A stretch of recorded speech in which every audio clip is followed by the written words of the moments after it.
نحمده ونصلي ونسلم على رسوله الكريم اما بعد فاعوذ بالله من الشيطان الرجيم بسم الله الرحمن الرحيم واذكر في الكتاب مريم صدق الله العظيم وقال الله تبارك وتعالى الا ان اولیاء اللہ لا خوف علیہم ولا هم يحزنون صدق اللہ العظیم ان اللہ وملائکتہ یصلون علی النبی یا ایھا الذین آمنوا صلوا علیہ وسلموا تسلیما اللہم صل وسلم علی سیدنا محمد نور الانوار وسر الاسرار وسید الابرار وعطرتہ بعدد کل معلوم لک السلام علیکہ یا نبی اللہ، السلام علیکہ یا رسول اللہ، السلام علیکہ یا حبیب اللہ، السلام علیکہ یا نور اللہ، السلام علیکہ یا ذکر اللہ، السلام علیکہ یا حبل اللہ، السلام علیکہ یا صبغت اللہ، السلام علیکہ یا سیف اللہ، السلام علیکہ یا خاتم النبیین، السلام علیکہ یا رحمت للعالمین، السلام علیکہ یا محمد مصطفیٰ، السلام علیکہ یا احمد مجتبیٰ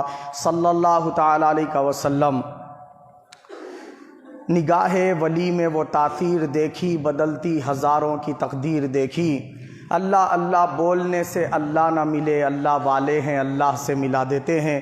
عزیزان ملت اسلامیہ، یہ اللہ رب العزت کا بے پناہ فضل و کرم ہے کہ اس نے ہم تمام کو ہر جمعہ کی طرح آج بھی یہاں جمع ہونے کی سعادت نصیب فرمائی۔ جیسا کہ آپ تمام حضرات جانتے ہیں، یہ ماہ ربیع الثانی ہے، یعنی 11ویں کے مہینے کے نام سے موسوم ہے، اور اس میں حضرت سیدنا قطب العارفین شیخ عبد القادر گیلانی محبوب سبحانی رضی اللہ تعالیٰ عنہ کی پاکیزہ سیرت، نورانی صورت کے تذکرے کیے جاتے ہیں، اور آپ کے طریق 11ویں شریف پر عمل کیا جاتا ہے، یعنی غریبوں کو کھانا کھلایا جاتا ہے ایصال ثواب کی نیت سے۔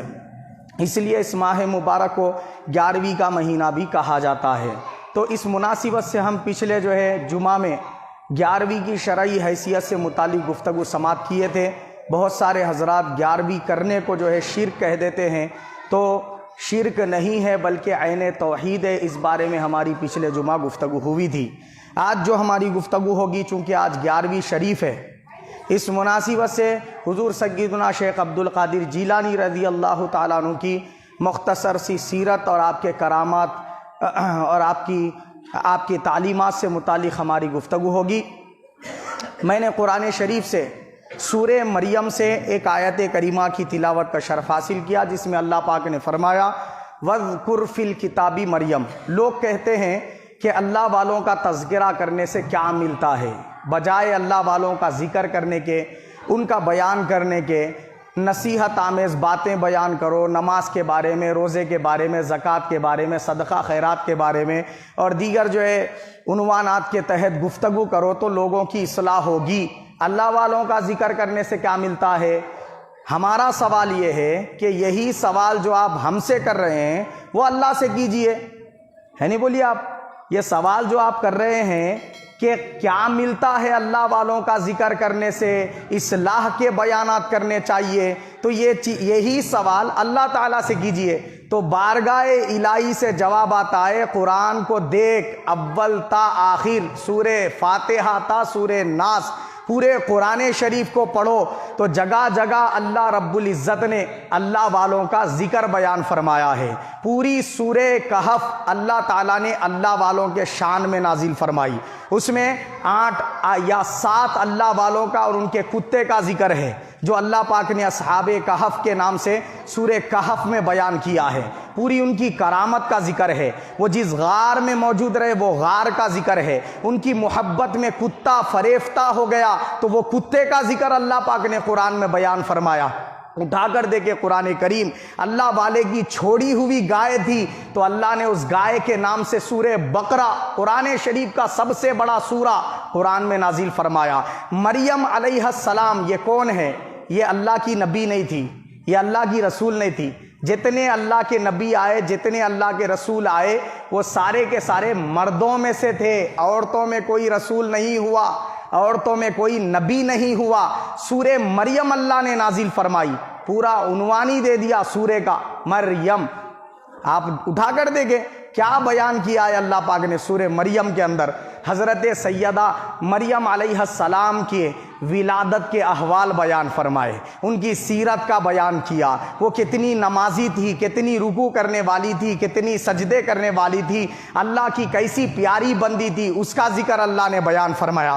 سورہ مریم میں ذکر کیا تو اللہ نے ان کی شان بیان کی، ان کی کرامت کا ذکر بیان فرمایا۔ بازار میں بے موسم کے پھل نہیں ملتے، موسم والے پھل ملتے ہیں، مگر مریم کے حجرے میں آ جاتے ہیں حضرت زکریا علیہ السلام، بی بی مریم کے حجرے میں آ جاتے ہیں تو وہاں بے موسم کے پھل ان کو موجود نظر آتے ہیں۔ یہ کرامت کا ذکر اللہ نے سورہ مریم میں فرمایا۔ تو پتہ یہ چلا اللہ والوں کی سیرت کا ذکر کرنا، ان کے پیدائش کے احوال سنانا، ان کے نورانی چہرے کا، ان کی ذات کا، ان کے اوصاف حمیدہ کا تذکرہ کرنا، ان کے نمازوں کا، ان کے ذکر کرنے کا، ان کے تعلیمات کا، ان کے پیغامات کا تذکرہ کرنا اور ان کی شان میں کرامتوں کے احوال سنانا، یہ اللہ کی سنت ہے۔ کس کی سنت ہے؟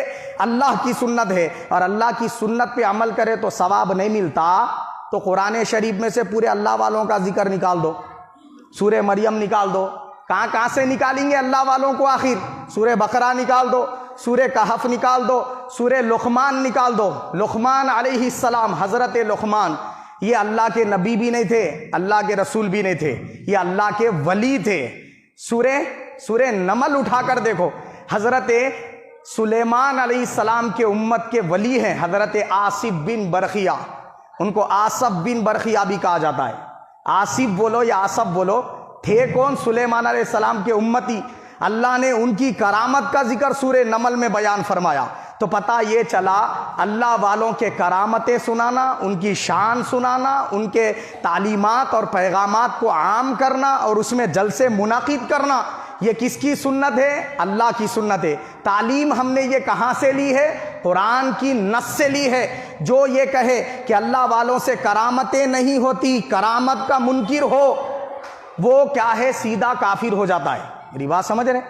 کرامت کا ہونا کہاں سے ثابت ہے؟ قرآن کی نص سے ثابت ہے۔ اللہ نے اللہ والوں کے کرامتوں کا ذکر سنایا۔ سورہ یاسین اٹھا لیں، پہلے رکوع کے بعد وَضْرِبْ لَهُمْ مَثَلًا أَصْحَابَ الْقَرْيَةِ إِذْ جَاءَهَا الْمُرْسَلُونَ، وہاں اللہ نے عیسیٰ علیہ السلام کے 3 امتیوں کا ذکر کیا، حضرت صادق، صدوق اور حضرت شمعون، یہ تینوں کا ذکر ہے وہاں پر۔ اللہ پاک نے فرمایا کہ ان کے سامنے 7 دن کا مرا ہوا بچہ پیش کیا گیا بادشاہ کے دربار میں، اور انہوں نے اس مرے ہوئے بچے کو قم بِإِذْنِ اللہ کہہ کر اٹھا دیا۔ تو اللہ والا اللہ کے اذن سے مردے کو زندہ کر دیتا ہے۔ یہ اس امت کے ولیوں کی نہیں، پہلے سے ہی اللہ کے انبیاء کے امت کے اولیاء کی شان رہی ہے۔ میری بات سمجھ رہے ہیں؟ آج ہم کہتے ہیں غوث پاک نے مردے کو اٹھا دیا تو یہ تعجب کرنے لگتے ہیں، ارے عیسیٰ علیہ السلام کے سوا کوئی مردے کو نہیں اٹھایا۔ سورہ یاسین پڑھو تو صحیح پتہ چلے گا مردے کو کس نے اٹھایا۔ اللہ والے نے بھی اٹھایا ہے مردے کو، اور اللہ نے قرآن میں ذکر کیا، اور ہاتھ زمین میں ڈال کر تخت بلقیس کو پلک جھپکنے کے اتنی دیر میں لا کر سلیمان علیہ السلام کے دربار میں پیش کر دیا۔ آصف بن برخیہ نے یہ کرامتیں اللہ نے قرآن میں سنائی ہے۔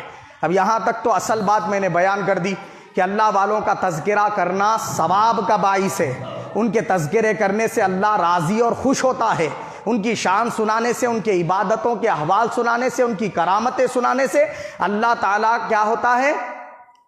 خوش ہوتا ہے، راضی ہوتا ہے، اور وہ محفل پر اللہ کی رحمت خاصہ کا نزول ہوتا ہے۔ کیوں ہوتا ہے؟ کہ وہ بندہ اسی تعلیم پر عمل کر رہا ہے جو اللہ پاک نے قرآن میں دی ہے۔ ہاں، نماز کی باتیں بیان کرو، روزے کی باتیں بیان کرو، حج کی بیان کرو، اس کے اپنے مواقع پر بیان کرو، کیا کرو؟ اس کے لیے الگ وقتوں کو رکھو، اوقات کو رکھو، مگر جب کسی اللہ والے سے نسبت رکھنے والا خاص دن آ جائے تو اس دن پھر وہ ولی کی شان سنایا کرو، اس دن وہ ولی کا مقام اور مرتبہ بتایا کرو۔ یہ نص قرآنی سے ثابت ہے۔ بات گوشے گزار ہوئی۔ اب 11ویں جو کرتے اس کا اصل مقصد 2 ہی ہے، ایک تو عیسیٰ علیہ السلام کرنا، دوسرا غوث پاک رضی اللہ تعالیٰ عنہ کی سیرت، آپ کی صورت، آپ کے کرامتوں، آپ کی شان کے تذکرے کرنا۔ بس یہی ہے 11ویں، اس کے علاوہ اور کچھ نہیں ہے 11ویں۔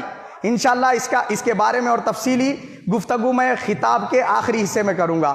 ابھی دیکھیے آپ، حضور سیدنا شیخ عبد القادر گیلانی رضی اللہ تعالیٰ عنہ کے بارے میں بہت سارے لوگوں کو پتہ نہیں ہے۔ کیوں پتہ نہیں ہے؟ تاریخ کا مطالعہ کم کرتے ہیں۔ وہ یہ سمجھتے ہیں کہ یہ بس ایک کرامت والے بابا تھے، نعوذ باللہ من ذالک، ایسا سمجھ لیتے، بس خالی کرامتیں ان سے صادر ہوئی، اس کے سوا اور کچھ بھی نہیں ہے، وہ خالی دستگیری کرنے والے یا مدد کرنے والے، بس اتنا ہی سمجھتے ہیں۔ پتہ نہیں ہے لوگوں کو کہ حضور شیخ عبد القادر گیلانی رضی اللہ تعالیٰ عنہ کیسی شخصیت کے حامل ہے۔ آج ہماری گفتگو اس پر ہے۔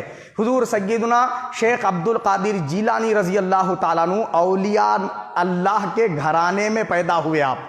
آپ جس گھرانے میں پیدا ہوئے وہ پہلے سے ہی ولیوں والا گھرانہ تھا۔ آپ کے والد محترم حضرت ابو صالح موسیٰ جنگی دوست، آپ کا لقب ہے جنگی دوست، کیونکہ جہاد سے بہت محبت کرتے تھے، اس لیے جنگی دوست آپ کا لقب ہے۔ ابو صالح اصل نام ہے آپ کا۔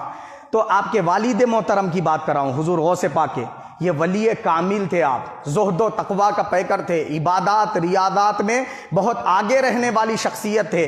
کبھی آپ سے جو ہے کوئی نماز جو ہے نا قضا نہیں ہوئی، اور پابندی کے ساتھ فرائض واجبات نوافل پر عمل پیرا رہنے والی شخصیت، اور امام حسن رضی اللہ تعالیٰ عنہ کی اولاد میں سے ہے آپ، سمجھ گیا تھا۔ اور آپ کی والدہ ماجدہ کا نام ہے ام الخیر حضرت فاطمہ۔ کیا نام ہے؟ ام الخیر فاطمہ، فاطمۃ الجبار آپ کا لقب ہے۔ کس کے؟ حضور غوث پاک کے والدہ ماجدہ کا۔ یہ بھی بہت بڑی ولیہ ہیں، ایسی ولیہ، ایسی شرم و حیا کا پیکر کہ کسی نامحرم شخص نے آپ کو زندگی میں کبھی نہیں دیکھا، ایسی پردے کی پابند تھی آپ۔ نامحرم شخص نے کبھی آپ کو زندگی میں نہیں دیکھا۔ آپ کبھی جب کبھی بولی تو اللہ کا ذکر کرتی رہی، اللہ کے بارے میں، رسول کے بارے میں بولی، اس کے سوا کبھی آپ سے کوئی گالی نہیں سنی گئی، کبھی کوئی فحش بات نہیں سنی گئی، کبھی کوئی جھوٹ نہیں سنا گیا۔ ویسی پاک دامن آپ کی امی جان ہے حضور غوث پاکی۔ اور آپ کے نانا جان حضرت عبداللہ سومعی رضی اللہ تعالیٰ عنہ، یہ حضور غوث پاک کے نانا جان ہیں۔ انہوں نے حضرت عبداللہ حضرت ابو صالح موسیٰ رضی اللہ تعالیٰ عنہ کا نکاح اپنی صاحبزادی حضرت فاطمہ ام الخیر فاطمہ رضی اللہ تعالیٰ عنہ کے ساتھ کر دیا۔ تو اب کیا ہوا؟ حضور سیدنا شیخ عبد القادر جیلانی رضی اللہ تعالیٰ عنہ آپ کے گھرانے میں پیدا ہوئے۔ جب پیدا ہوئے رمضان مبارک کی پہلی تاریخ تھی، اور لوگوں میں اختلاف تھا، چاند نظر آ گیا کچھ بول رہے تھے، چاند نظر نہیں آیا کچھ بول رہے تھے، یہ آپ نے بارہا سنا ہے۔ تو کیا ہوا؟ حضور غوث پاک نے پیدا ہونے کے بعد سحر کے وقت میں جو والدہ سے دودھ نوش کیا، اس کے بعد دودھ پیا ہی نہیں۔ کب تک؟ افطار کا وقت آنے تک۔ لوگوں میں یہ بات مشہور ہو گئی، سید گھرانے میں، آل رسول کے گھرانے میں جو ہے ایک جو ہے شہزادہ پیدا ہوا ہے، وہ سحر میں دودھ پیا ہے تو افطار تک دودھ ہی نہیں پیا، افطار میں ہی پیا۔ پھر وہ ایک دن کا واقعہ نہیں ہوا، دوسرے دن بھی ایسا ہی معمول، تیسرے دن بھی ایسا ہی، چوتھے دن بھی ایسا ہی۔ لوگوں میں تشویش بڑھی کہ شاید پہلا چاند یعنی پہلے روزے کے وقت میں جو لوگوں میں اختلاف تھا، وہ اختلاف ختم کرنے کے لیے شہزادہ پیدا ہوا۔ تحقیق کی گئی، پتہ چلا پہلا روزہ اسی دن تھا جس دن عبد القادر جیلانی رضی اللہ تعالیٰ کی ولادت ہوئی۔ تو لوگوں کا اختلاف اس طرح آپ نے ختم کیا۔ آپ کو لقب دیا گیا محی الدین، اصل نام آپ کا عبد القادر ہے، محی الدین آپ کا لقب ہے، دین کو زندہ کر دینے والے، لوگوں کے اختلاف کو مٹا دینے والے، لوگوں کو مولا سے ملا دینے والے، یہ لقب دیا گیا آپ کو۔ اس کے بعد آپ کی عمر مبارک 5 برس کی ہوئی، والدہ کی تربیت میں رہے، نانا جان کی تربیت میں رہے، بزرگوار تو غوث پاک رضی اللہ تعالیٰ عنہ بچپن ہی سے قرآن شریف کی تعلیمات وغیرہ کی طرف راغب تھے۔ والدہ کیا کی؟ مدرسے کو لے گئی، استاد کے سامنے پیش کی کہ میرے بچے کو حافظ قرآن بنائے، قرآن شریف کی تعلیم دیں۔ استاد نے کہا بیٹا پڑھو اعوذ باللہ من الشیطان الرجیم بسم اللہ الرحمن الرحیم۔ آپ نے مع تجوید کے 14 پارے زبانی سنا دیے بغیر اٹکی کے۔ تو استاد محترم تعجب میں پڑ گئے، والدہ سے کہنے لگے کہ بچہ مجھے پڑھانے آیا یا میرے پاس پڑھنے کے لیے آیا؟ بولے 14 پارے بغیر کسی غلطی کے اس نے سنا دیے۔ تو آپ کے والدہ نے فرمایا کہ مجھے خود تعجب ہے، یہ کیسے پڑھ رہا ہے جبکہ یہ پڑھنا کہیں سیکھا ہی نہیں۔ بولے تو غوث پاک سے پوچھا گیا کہ آپ نے یہ تعلیم کہاں سے سیکھی ہے، 14 پارے کہاں سے حفظ کیے؟ آپ نے فرمایا میں میرے والدہ ماجدہ کے پیٹ میں تھا تو میری امی جان نے 9 مہینے میں 14 پارے تلاوت کیے، میں نے وہیں پر یہ حفظ کر لیے۔ اس میں تعجب کی بات نہیں ہے. آپ سمجھیں گے ارے غوث پاک رضی اللہ تعالیٰ ماں کے پیٹ میں حفظ کر لیے گئے تھے, بچہ پیدا ہوا تو شعور نہیں رہتا. یہ بات ذہن نشین کر لیں, اس کو بھی اللہ نے قرآن میں بیان کیا. حضرت یوسف علیہ السلام پر جب حضرت زلیخا نے تہمت لگائی, وہ بچے کے طرف اشارہ کیے حضرت یوسف علیہ السلام. اس بچے سے پوچھو, یہ گواہی دے گا میں پاک دامن ہوں یا زلیخا. تو دودھ پیتے بچے نے جو ابھی کسی سے بات کرنا نہیں سیکھا وہ بتا رہا ہے, اگر یوسف کا کرتا سامنے سے پھٹا ہوا ہے تو یوسف قصوروار ہیں, اور اگر پیچھے سے کرتا پھٹا ہوا ہے تو زلیخا قصوروار ہے. اب بتاؤ, دودھ پیتا بچہ بتا سکتا, مگر حضرت یوسف علیہ السلام نبی ہے, وہ بچہ نبی نہیں ولی ہے. یوسف علیہ السلام کے امت کا ولی جھولے میں گفتگو کر لے تعجب نہیں ہے, باشعور گفتگو کرے تعجب نہیں ہے, سمجھدار لوگوں کو سمجھ سکھا رہا ہے تعجب نہیں ہے. سرکار کی امت کے ولیوں کے سلطان اگر ماں کے پیٹ میں 14 پارے حفظ کر لے تو بھی تعجب نہیں ہے. اور اللہ تعالیٰ ایسے بچے بہت سارے سرکار کی امت میں پیدا فرمائے ہیں. حال ہی کا واقعہ ہے 4-5 سال پرانا. عبد الرحمن بچے کا نام ہے, کیا ہے عبد الرحمن. آپ یوٹیوب وغیرہ پر مار کر دیکھیں, پیدائشی حافظ قرآن ہے وہ بچہ, ساؤتھ افریقہ میں پیدا ہوا. اللہ تعالیٰ نے اس کو پیدائش سے ہی حافظ قرآن پیدا کیا. تو کیا ہے, اس میں کوئی تعجب کی بات نہیں ہے. حضور کی امت میں بہت سے ایسے حفاظ پیدا ہوئے. شیخ عبد القادر جیلانی رضی اللہ تعالیٰ عنہ ماں کے پیٹ سے ولی کامل ہیں, اللہ نے ولایت دے کر نوازا ہے. جب 5 برس کی عمر میں تھے, ایک چٹان پر آپ کھڑے ہوئے تھے, والدہ ماجدہ نے دیکھا بچہ چٹان پر کھڑا ہوا ہے. کچھ دیر وہاں کھڑے ہو کے دوڑتے ہوئے آئے والدہ کے پاس. عرض کیا امی جان مجھے غیب سے ایک آواز آئی. وہ آواز عجیب قسم کی تھی, بولے ایسی تھی کہ سامنے سے بھی آ رہی تھی, پیچھے سے بھی, دائیں سے بھی آ رہی تھی, بائیں سے بھی, اوپر سے بھی آ رہی تھی, نیچے سے بھی, اندر سے بھی آ رہی تھی, باہر سے بھی. مجھے یہ یعنی تعین کرنا دشوار تھا کہ کس طرف سے آواز آ رہی, کدھر دیکھ کے میں بات کروں. آواز یہ تھی کہ اے عبد القادر محبوب بنو گے کہ محب, یعنی عاشق بنو گے کہ معشوق, یہ آواز آ رہی تھی. تو میں نے کوئی جواب نہیں دیا, میں امی جان آپ کے پاس آیا ہوں, آپ بتائیے کیا جواب دوں. امی جان نے کہا بیٹا معشوقیت کی منزل بڑی آسان ہے, عاشقی کی منزل بڑی کٹھن ہے. عاشقی کا مطلب یہ ہے تجھے اللہ سے محبت کرنی ہوگی, اور وہ راستے میں بہت سی دشواریاں ہوں گی, کانٹے ہوں گے, ان کو جو ہے بس ایک آگ کا دریا ہے اور ڈوب کے جانا پڑے گا. یہ وہاں دشواریاں ہوں گی, تو ہر ظلم, ہر چیز جو ہے نا, تکلیفیں, اذیتیں بہت ساری وہاں برداشت کرنی ہوگی. معشوقیت کی منزل بہت محبوب ہے. جب وہ اپنا معشوق بنا لے گا, خود عاشق ہوگا تمہارا, تو وہ خود تم کو منزلیں پار کرتا چلا جائے گا. تو حضور غوث پاک نے امی جان سے عرض کیا امی جان اگر یوں کہوں تو عاشق بناؤ یا معشوق, تمہاری اپنی مرضی, جو چاہے بنا لو. آپ کی امی جان نے پیشانی کو چوما اور فرمایا بیٹا عبد القادر اس سے بہتر کوئی جواب نہیں ہو سکتا, جاؤ یہی جواب دے دو. وہ آواز پھر آئی, آپ نے یہی جواب دیا. تو آواز آئی عبد القادر جاؤ ہم تمہیں اپنا عاشق بھی بناتے ہیں, اپنا معشوق بھی بناتے ہیں. یہ شان حضرت عبد القادر گیلانی رضی اللہ تعالیٰ عنہ کو نصیب ہوئی. آپ دمشق میں پیدا ہوئے اور جو ہے آپ نے وصال فرمایا کہاں پر, بغداد شریف میں. آپ کی عمر مبارک 90 برس ہوئی. آپ نے 4 نکاح فرمائے, آپ کی اولاد 49 ہوئی. 29 جو ہے آپ کی لڑکیاں ہیں اور 20 آپ کے صاحبزادے ہیں. پوری ازواج اور پورے اولاد آپ کی کیا ہوئی, ولی کامل بنی. بات گوشے گزار ہوئی. آپ نے 50 سال تک بس خالی مجاہدات, ریاضات یہی کیے, اور طلب علم شرع آپ نے حاصل کیا 11 سال تک. اور وہ 11 سال جو علم شرع حاصل کیا, حفظ قرآن کیا, تفسیر کا علم سیکھا, حدیث کا علم سیکھا, محدثین کے احوال پڑھے, تاریخ کا مطالعہ کیا, اور دیگر بہت سارے علوم آپ نے حاصل کیے. 13 علوم میں آپ نے مہارت حاصل کی. 11 سال تک آپ بہت جد و جہد کے ساتھ کیا کیے, علم حاصل کرتے رہے. حنفی مسلک میں اور حنبلی مسلک میں, دونوں مسلک کے بہترین مفتی تھے آپ اپنے وقت کے, اور قطب الاقطاب تھے, ولیوں کے سلطان. جن پیر حضرات نے آپ سے بیعت کی, پھر جن پیر حضرات کے ہاتھ پر آپ نے بیعت کی, وہ پھر بعد میں آپ کے مرید بن گئے. یہ مقام اور مرتبہ، اس لیے آپ کو لقب دیا جاتا ہے پیران پیر. بات گوشے گزار ہوئی. یہ شان آپ کی ہے حضور غوث پاک کی کہ 50 برس کی عمر ہوئی جب مجاہدات ریاضات سب کچھ آپ نے طے کر لیے، اور 40 سال اس میں سے 50 برس میں سے 40 سال ایسے گزارے کہ رات بھر میں ایک مکمل قرآن پڑھ لیتے تھے روزانہ، اور عشاء کی نماز کے بعد مسجد کے چھت پر اوپر چلے جاتے تھے، کسی کو پتہ نہیں چلتا تھا.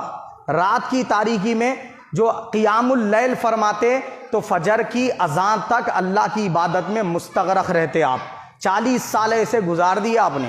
50 برس کی جب آپ کی عمر مبارک ہوئی تو رسول پاک صلی اللہ علیہ وسلم آپ کے جو ہے نا خواب میں تشریف لائے. بعضوں نے کہا اور بعضوں نے کہا کہ رسول آپ کی آنکھیں کھلی تھی جس میں مثالی سے حضور آپ کو نظر آئے سامنے، اور فرمایا بیٹا عبد القادر چلو اٹھو اور ہماری امت کو اب راہ ہدایت کی طرف بلاؤ، اللہ کی طرف بلاؤ، ہمارا پیغام عام کرو. اب آپ کی عبادات ریاضات کامل ہو چکی ہیں، اب آپ لوگوں کو ہدایت کی طرف بلاؤ. تو 50 برس کی عمر مبارک ہے. آپ کے استاد محترم کا مدرسہ تھا بغداد میں، جامع نظامیہ وہ مدرسے کا نام تھا. اس مدرسے میں آپ نے تعلیم دینی شروع کی.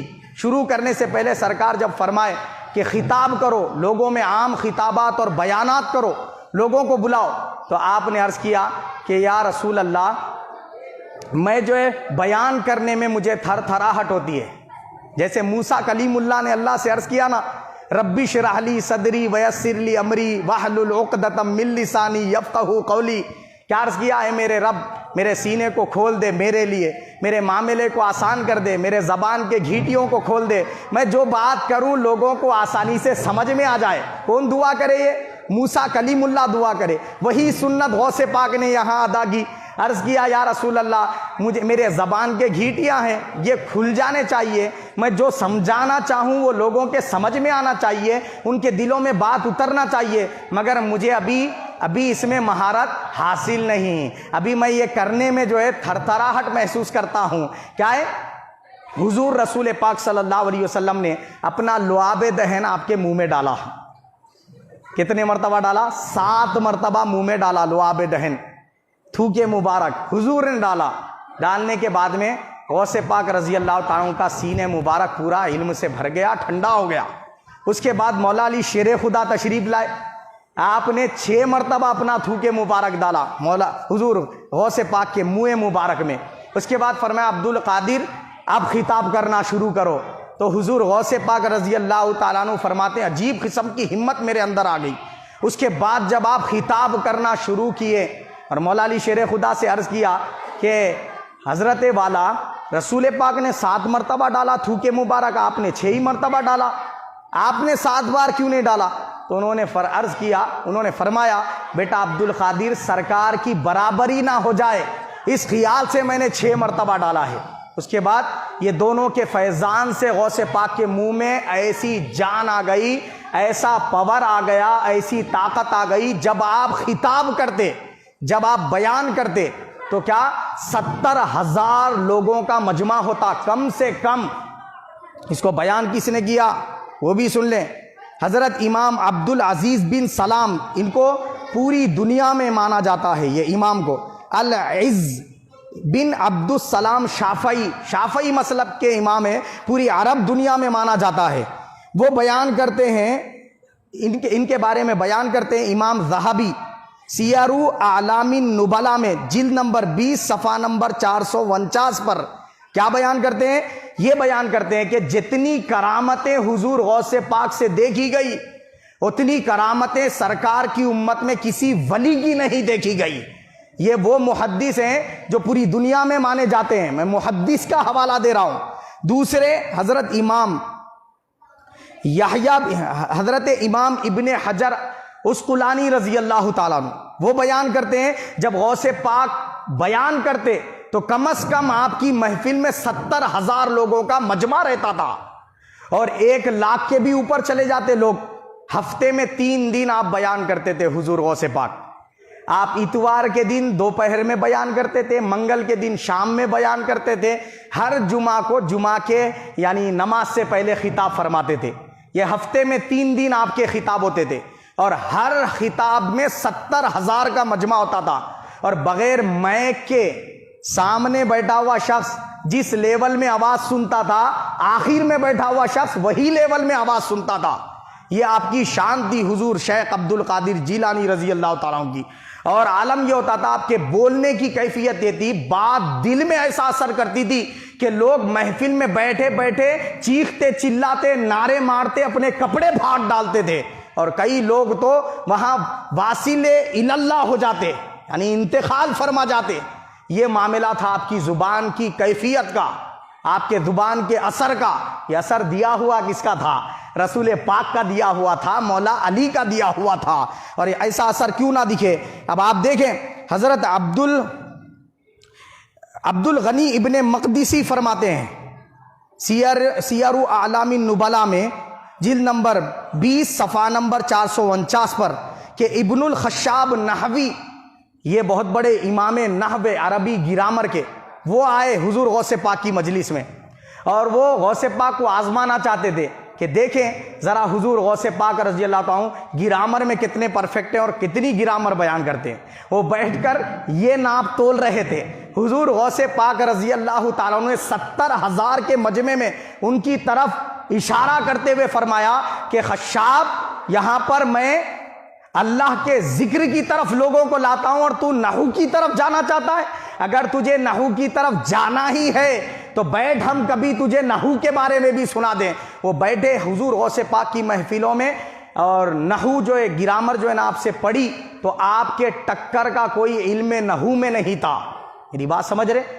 ویسے جو ہے نا، یعنی نحو کو جاننے والے تھے حضور غوث پاک رضی اللہ تعالیٰ عنہ۔ اور حضرت امام ابن کثیر، ان کو پوری دنیا میں مانا جاتا ہے اور ان کی بات حجت مانی جاتی ہے، البدایہ والنہایہ میں نقل کرتے ہیں کہ حضور غوث پاک رضی اللہ تعالیٰ عنہ کے پاس ایک خاتون آئی، اور اس نے کیا کیا، اپنے بچے کو غوث پاک کی خدمت میں دیا، اور عرض کیا کہ حضرت والا، میرا بچہ آپ کا بہت عاشق ہے، آپ کی مجلسوں سے متاثر ہے، یہ آپ کی صحبت میں رہنا چاہتا ہے، اور کیا ہے، با اصلاح زندگی گزار کر ولی کامل بننا چاہتا ہے، اس کو اپنی صحبت میں رکھیے، فیض سے نوازیے۔ آپ بھیجنا چاہتے تھے مگر وہ اصرار کی، تو آپ نے بچے کو رکھ لیا۔ اب وہ کچھ سالوں کے بعد آئی، 2 سال 3 سال 4 سال کے بعد جب آئی غوث پاک کے پاس، تو بچے کو دیکھا، وہ حالت پتلی ہو گئی ہے، گال اندر چلے گئے ہیں، چہرہ نیلا پیلا ہو گیا ہے، اور بچہ کھا کیا رہا ہے؟ سوکھی جو کی روٹی۔ اب یہ دیکھ کے ہی وہ پریشان ہو گئی کہ یہ کیا معاملہ ہے کہ میں غوث پاک کے بھروسے پہ چھوڑ کے گئی اور یہاں پہ اس کی حالت تو ایسی ہو گئی، کھا پینا نہیں رہا ہے۔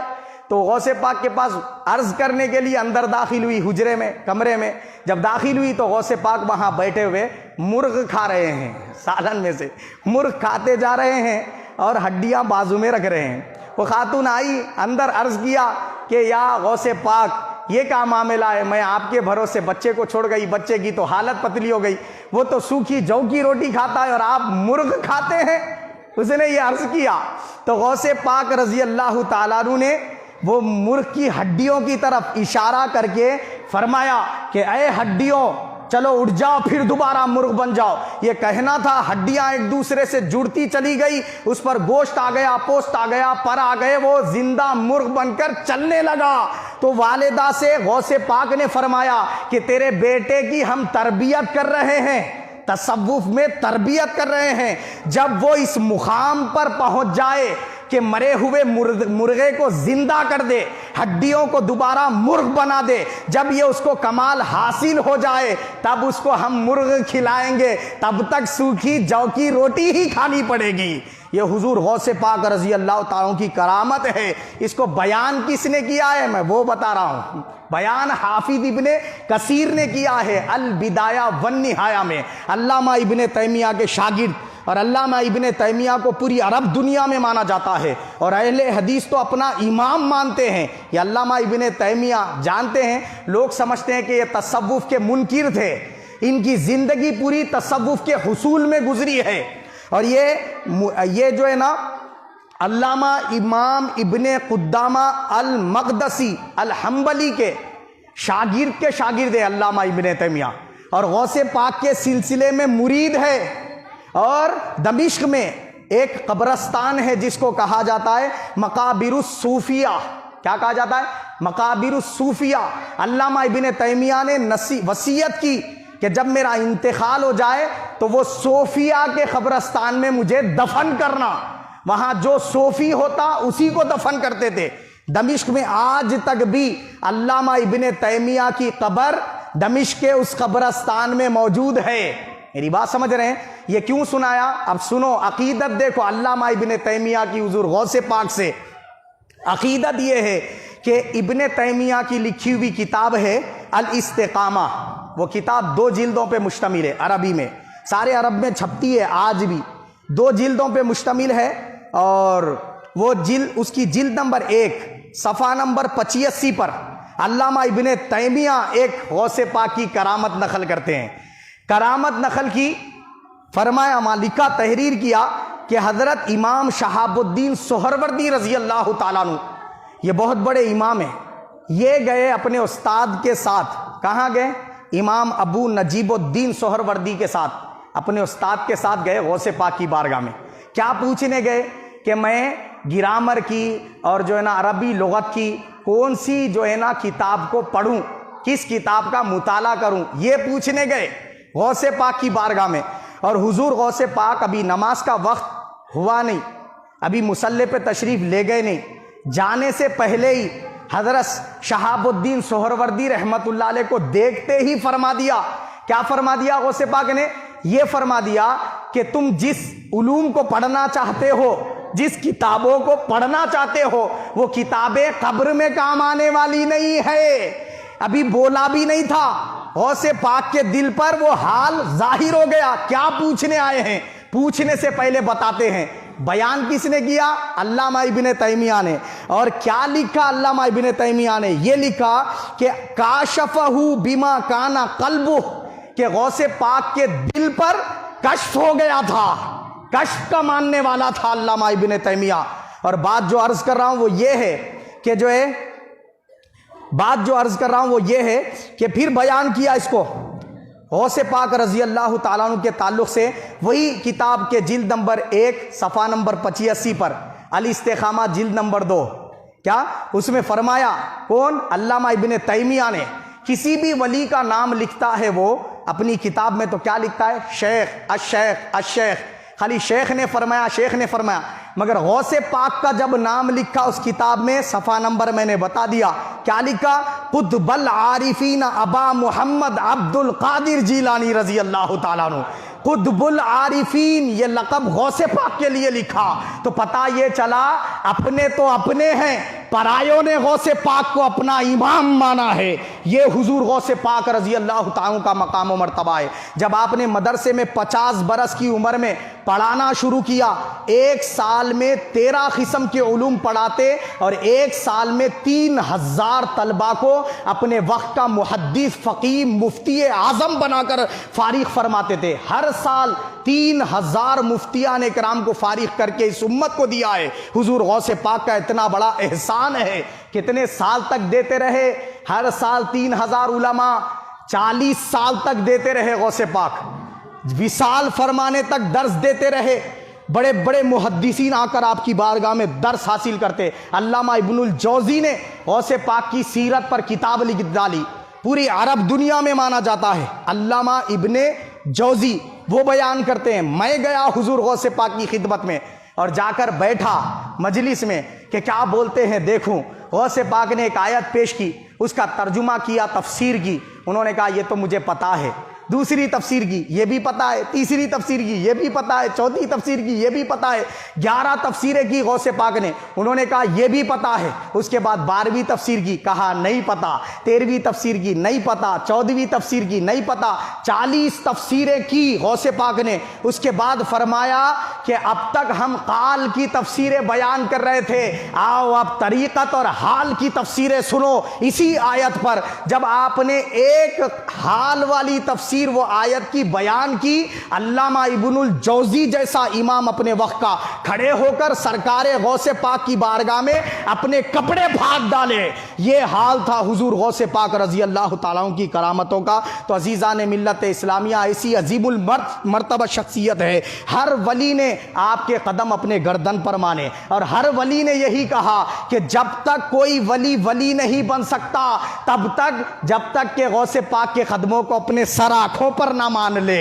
حضور غوث پاک اماموں کے بھی امام، محدثین کے بھی امام، فقہا کے بھی امام، اور بے حساب اولیاء اللہ کے سلطان ہیں۔ اسی لیے آپ کے اتنے چرچے پوری دنیا میں ہیں کہ جتنے کسی ولی کے چرچے پوری دنیا میں آپ کو نہیں ملتے۔ اتنی کرامتیں آپ کی جو ہے نا بیان کی گئی ہے دنیا بھر میں، کہ اتنی کرامتیں کسی ولی کی نہیں ملتی۔ حضور غوث پاک رضی اللہ تعالیٰ نے ارشاد فرمایا کہ پانچوں وقت کی نمازیں وقت پر پڑھا کرو، اللہ تعالیٰ کے پاس اس سے زیادہ محبوب ترین عمل کوئی نہیں ہے۔ فرمایا آپ نے کہ فرائض سے بڑھ کر اللہ کے پاس کسی دوسرے عمل سے محبوبیت حاصل نہیں کی جا سکتی۔ حدیث قدسی ہے، حضور غوث پاک رضی اللہ تعالیٰ نے بیان کی، صحیح بخاری میں حدیث قدسی کہ اللہ پاک فرماتا ہے کہ جب بندہ فرائض کے ذریعے میرا قرب حاصل کرتا ہے، نوافل کے ذریعے بھی اتنا قرب حاصل نہیں کر سکتا۔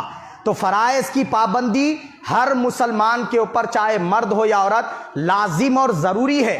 ہم اس میں کوتاہی کرتے ہیں، غوث پاک سے محبت کا دعویٰ کرتے ہیں، تو جس سے محبت ہوتی ہے اس کے طریقے پر عمل کرنا بھی محبوب ہوتا ہے۔ تو ہم صرف 11ویں نہ کریں، نمازوں کی پابندی بھی کرنے والے بنے، رمضان کے روزوں کو بھی ادا کرنے والے بنے، عبادت خدا بھی کرنے والے بنے، سر رب ذوالجلال کی بارگاہ میں جھکانے والے بنے۔ تو حضور غوث پاک لوگوں کی اصلاح کے لیے تشریف لائے، لوگوں کو جو ہے نا یہ فرمانے کے لیے تشریف نہیں لائے کیا بھی کر لے، کتنی بھی غنڈہ گردی کر لے، میرے ساتھ جنت میں لے جاتا ہوں، بلکہ کیا غنڈہ گردی عام کرنے کے لیے سرکار تشریف لائے تھے، یا غوث پاک تشریف لائے، یا غریب الناس تشریف لائے؟ لوگوں کے پاس سے بد عملی کو ہٹانے کے لیے یا اولیاء اللہ تشریف لائے، اور ہم محبت کا دم بھرتے ہیں پھر بے عملی کرتے ہیں۔ ایسا نہیں کرنا چاہیے۔ اور یہ جو آخری بات ہے وہ یہ کہ 11ویں شریف جو ہے یہ فرض نہیں ہے، واجب نہیں ہے، یہ کیا ہے؟ ایک نفل عمل ہے۔ اب اس کے لیے لوگ جو ہے نا اتنی شدت اور ایسا کرتے، بکرائی لے کے ذبح کرے تو 11ویں ہوتی، بولے بکری نہیں لے سکتے، کہتے غوث پاک مرد ہے تو بکرائی ہونا، بکری نہیں چلتی، بولے مادہ نہیں چلتا، بولے یہ لوگوں کی بنائی ہوئی بے اصل باتیں ہیں۔ غوث پاک رضی اللہ تعالیٰ عنہ ہر مہینے کی چاند کی 11 تاریخ کو کیا کرتے تھے کہ غریبوں فقراء کو صدقہ خیرات کرتے تھے، لنگر کھلاتے تھے غربا فقراء میں، اور اس کا جو ثواب آپ کو عطا ہوتا آپ کہتے اے اللہ یہ جو کچھ ثواب نیک عمل کا مجھے عطا ہوا یہ رسول پاک صلی اللہ علیہ وسلم کی بارگاہ میں پہنچا دے، یہ آپ کا عمل رہا زندگی بھر۔ تو اسی کو کیا ہے آپ کے مریدین نے، اتنے سارے جو آپ کے شاگرد فارغ ہوئے انہوں نے اپنا عمل بنا لیا کہ ہر مہینے کی 11 کو فاتحہ دلاتے تھے۔ ہوا ایسا اتفاق کہ آپ کا جو وصال ہوا ربیع الثانی کی 11 تاریخ کو، یعنی آج ہی کے دن ہوا، اس وجہ سے آپ 11ویں والے پیر کے نام سے بھی مشہور ہو گئے۔ تو کیا ہے 11ویں اصل میں صدقہ خیرات کرنا، غریبوں کو کھلانا اور اس کا ثواب سرکار اور غوث پاک کی بارگاہ میں پہنچانا، یہ ہے اصل 11ویں۔ ہم کیا کر رہے ہیں معلوم ہے؟ جھنڈا لگانے کا نام 11ویں سمجھ رہے، اود لے کے جو اود دان لے کے کیا ہے جھنڈے کو اود کا دھواں دیے تو یہ 11ویں سمجھ رہے۔ کیا 11ویں اس کا نام نہیں ہے، نہ اسی 11ویں غوث پاک کرے۔ 11ویں اصل کیا ہے؟ صدقہ خیرات کرنا، ایصال ثواب کرنا۔ بس آپ جو ہے غریبوں کو کھلانا ہے، اچھا پورے امیروں کچھ کھلا لے رہے، ولیمے کے دعوت امیروں کچھ، جمعگی کے دعوت امیروں کچھ، اور عقد کے دعوت ولیموں کچھ، ہر خوشی کی غم کی دعوت امیروں کچھ، پھر 11ویں کی دعوت بھی امیروں کچھ، پھر غریباں کھائیں گے کیا آخر؟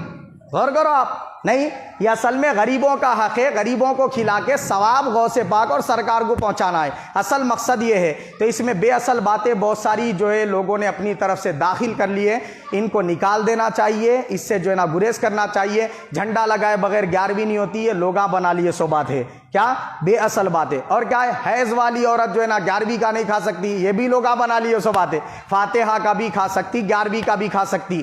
یہ باتوں کو ذہن نشین کر لے اور اپنی خواتین و حضرات کو بتائیں۔ اللہ تعالیٰ مجھے بھی اور آپ سب کو بھی حق کو حق قبول کرنے، اس پر عمل کرنے کی توفیق عطا فرمائے۔